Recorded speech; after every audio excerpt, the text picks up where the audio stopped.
tin ka chui ki ra vangai ni le nim lai ni samual an liam zo ta chul du kan vang khua iangin shing a chul zo ta kan nai zel ni tin ka chatuan in nuwa ka theng thuai lo chatuan ka in nuwa chu lung mai le uri bo to min lo mua to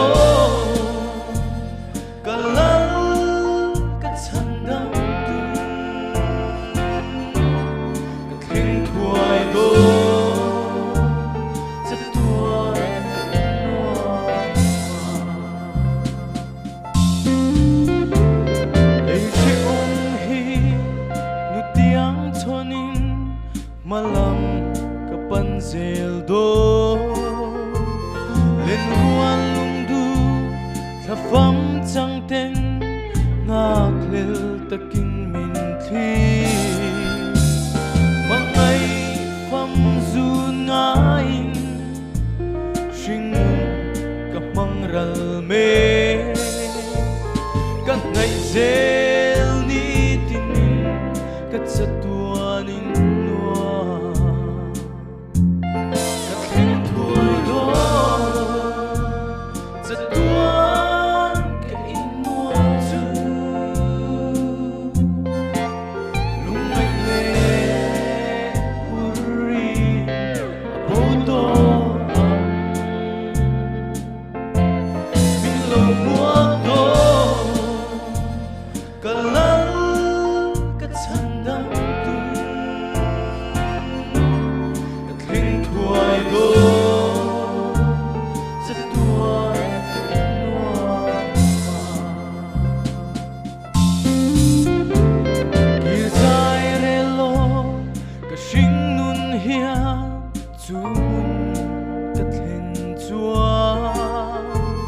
lên buồn lung du mangai te pon ngain min au ma se mangai kalali suang e chuan lung lộc tui min hui do ka ngai to long kho ve ka tu chon ram hi